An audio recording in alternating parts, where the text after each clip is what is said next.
I and my ex split when our daughter, young teen, was about 2, and have always had split custody 50-50. My ex remarried when our daughter was 5, and now has 2 younger kids.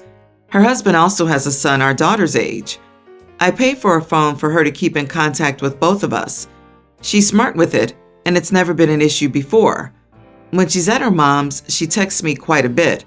She has cats here she wants to be updated on mostly. Anyway, I dropped her off at school on Monday, and her mom picked her up like usual. She texted me on and off through school, and once more when she was picked up, but I didn't hear from her again that day. It was strange. She always messages me before bed, but I brushed it off. She's growing up.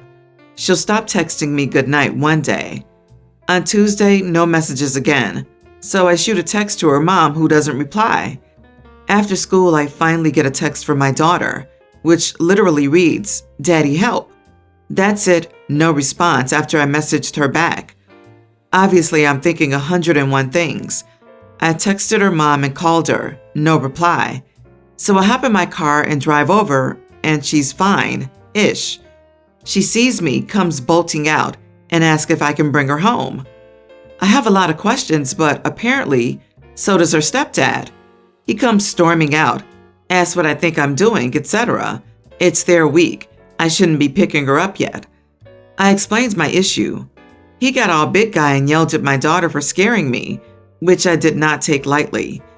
Anyway, it turns out they were on an electronics detox, and all the electronics were locked away. My daughter got upset on Monday night, and her stepbrother made fun of her, which continued through to the next day at school. She snuck onto her phone when she got home to text me, but got caught and had it locked away further. A few minutes after the initial argument, her mom got home, and I told her she shouldn't be doing something like this with my daughter without my approval. That phone is my property, and I say she can use it to contact me if need be. Lock it up during the day if you must, but let her say goodnight at least. She apologized for that, but stuck by her husband because I shouldn't have just shown up. I told her I texted her, and she said her phone was also in lockup, so I should have tried the house phone or her work phone. I think calling her place of work to discuss our kid is absurd, and I don't have their house phone number. I took my daughter home and she didn't want to stay, but it's been tense. Obviously, they aren't communicating because they're still on detox, but my parents have since agreed with her, claiming that she's the other parent, and if anything happened to her, I would have been told. I need to trust her judgment, etc., which I get, but she wasn't responding either. So, am I the idiot? Did I overreact? Not the idiot. The only acceptable reaction to receiving a daddy help text out of the blue is to immediately drop what you're doing to get to wherever she is, especially when you've tried to reach your other parent but got no response. Checking in person was exactly what a father's supposed to do in this situation. Yeah, some people would have broken down the door to get to her. Should put the pressure on them about the sheer irresponsibility here. They can't be reached in an emergency, but I bet if you didn't respond to them, they would be up in arms. There could have been any number of emergencies on either side, and they're just out of contact because they have some obsession with the idea of not using a phone. Also, why did the mother not inform OP that the detox was happening? It was perfectly reasonable for him to be concerned when his daughter abruptly stopped contacting him and he couldn't get through to mom. If I were OP, I would definitely be documenting this for the courts if it becomes a pattern.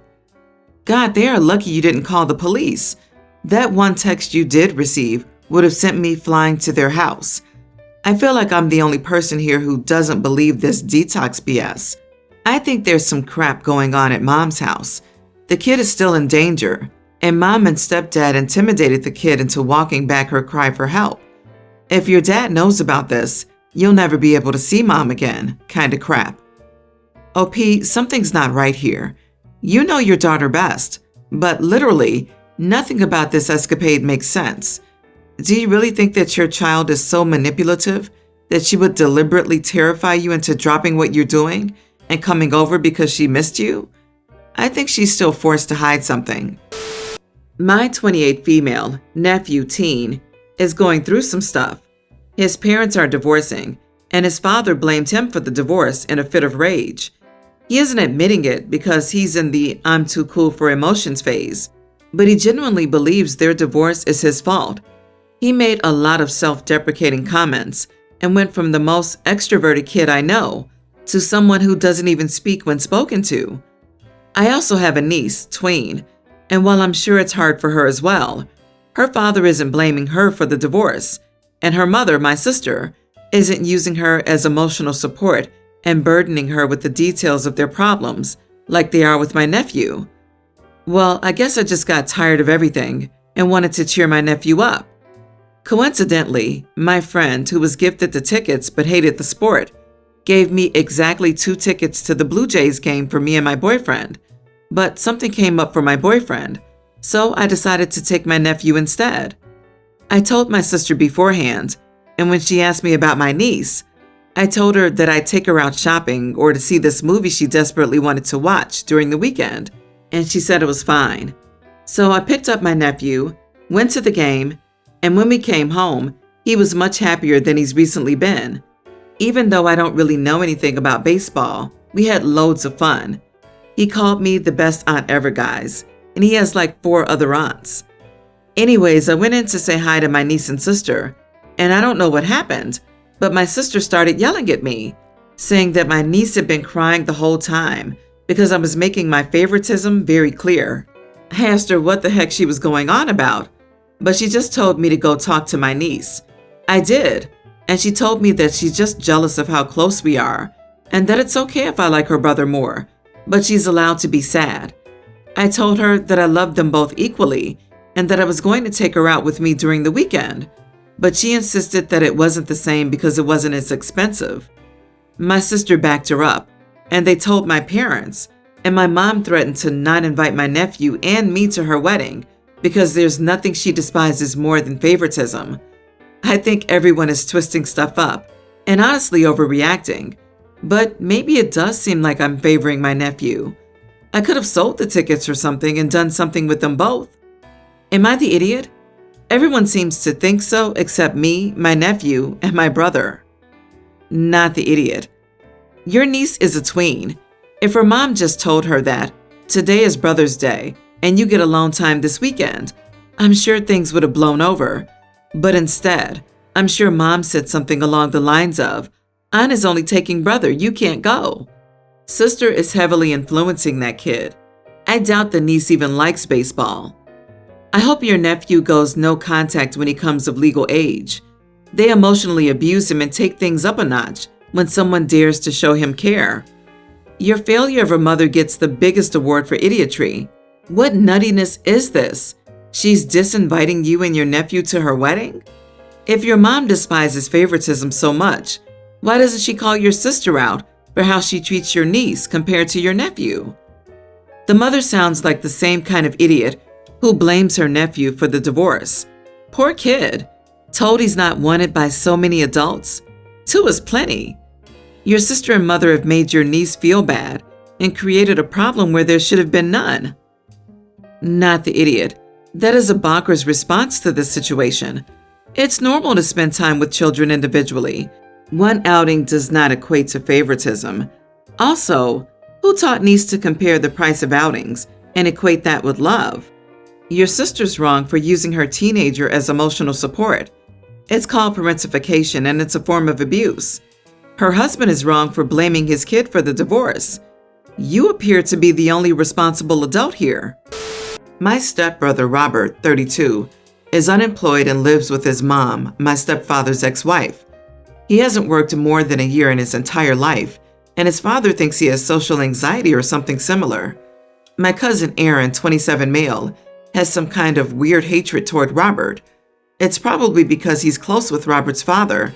He stays at his old apartment a lot. We were having a birthday party last weekend, and Aaron started asking my stepdad questions about Robert. Robert wasn't present. For example, does he still not have a job? Does he even go on interviews, etc.? Then he proceeded to try to give parenting advice to my stepdad about Robert and talk very harshly about him. My stepdad didn't really like that conversation. Honestly, I found it ridiculous that Aaron thinks he's so much better than Robert and is trying to advise about kicking an adult child out. Meanwhile, He's living with his parents at 27, isn't working either.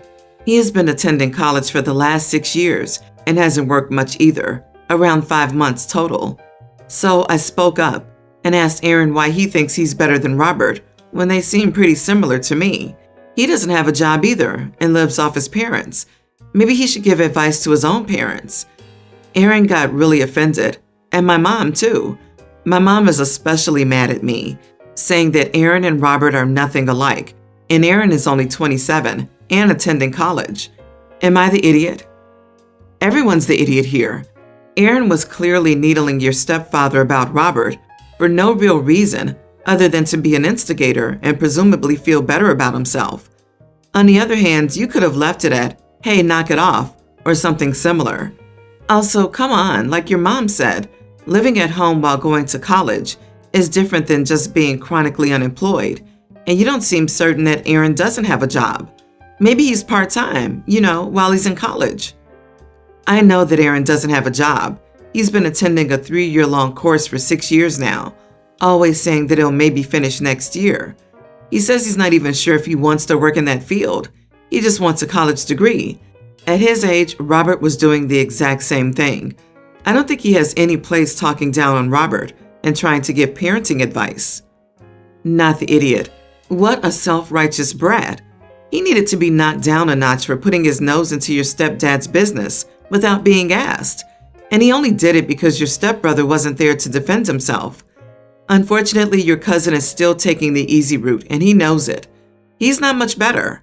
He's just outraged that you called attention to it, while he was trying to make himself feel superior.